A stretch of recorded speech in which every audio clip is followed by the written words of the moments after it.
सिर्फ economic partnership पर जो चर्चाएं हो रही हैं उसको आगे बढ़ाने पर सहमति जताई। साथ ही साथ तमाम वैश्विक संस्थानों में सुधार को लेकर भी दोनों देशों के बीच सहमति बनी है। इसी के साथ 4 महत्वपूर्ण विषयों पर जो समझौता ज्ञापन आदान प्रदान हुआ है उसमें शामिल है Antarctica cooperation, disaster management, art and culture और साथ ही तांबा खनन को लेकर भी समझौता हुआ। प्रधानमंत्री की बड़ी बातें इसमें, भारत के लिए चिली लैटिन अमेरिका में अहम साझेदार और मित्र देश है। प्रधानमंत्री ने अपने संयुक्त वक्तव्य में इन बातों को रखा। चिली के राष्ट्रपति के सामने उन्होंने कहा कि भारत के लिए चिली महत्वपूर्ण साझेदार है, लैटिन अमेरिकी देशों का एक प्रमुख साझेदार है। कई अहम समझौते दोनों देशों के विकास को आने वाले समय में गति देंगे। प्रधानमंत्री नरेंद्र मोदी ने चिली को महत्वपूर्ण साझेदार बताते हुए कहा कि भारत चिली की स्वास्थ्य सुरक्षा सुनिश्चित करने में अहम योगदान देता आया है।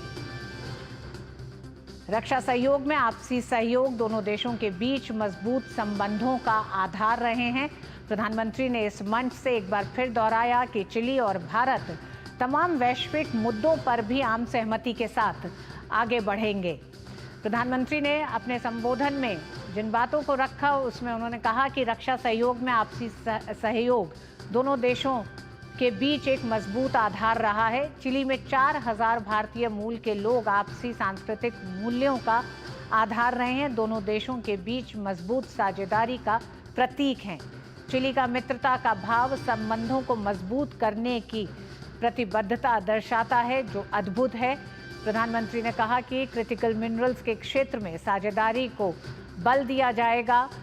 राष्ट्रपति बोरिस की यात्रा भी बेहद महत्वपूर्ण है। इस लिहाज से रेजिलिएंट सप्लाई और वैल्यू चेन्स को स्थापित करने पर दोनों नेताओं के बीच संयुक्त वक्तव्य में सहमति बनी है।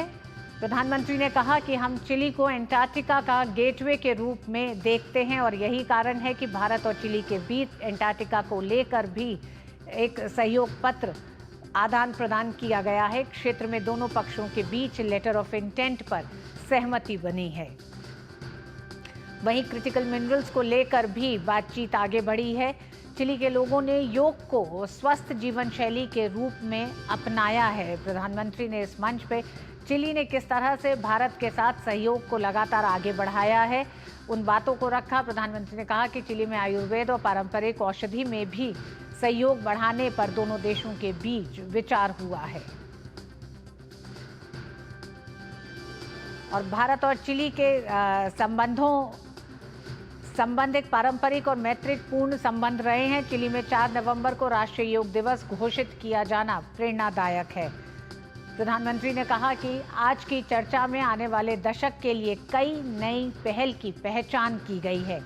दोनों देशों के बीच आर्थिक साझेदारी को बढ़ाने के लिहाज से भी राष्ट्रपति बोरिस का ये दौरा बेहद महत्वपूर्ण है, क्योंकि राष्ट्रपति बोरिस दिल्ली में प्रधानमंत्री के साथ प्रतिनिधिमंडल स्तर और द्विपक्षीय वार्ताओं के बाद अब राष्ट्रपति बोरिस 5 तारीख को चिली लौटने से पहले मुंबई, आगरा और बेंगलुरु भी जाएंगे। तो इन तमाम राज्यों में भी राष्ट्रपति बोरिस इनोवेटर्स, स्टार्टअप्स और तमाम उद्योगपतियों से बैठकों में शामिल होंगे। Doctor Anshu Joshi, professor JNU school of international studies, हमारे साथ जुड़ गई हैं। डॉक्टर अंशु, लैटिन अमेरिकी देश चिली भारत के लिए कितना महत्वपूर्ण है? 4 समझौते हुए, उम्मीद जताई जा रही थी कि लिथियम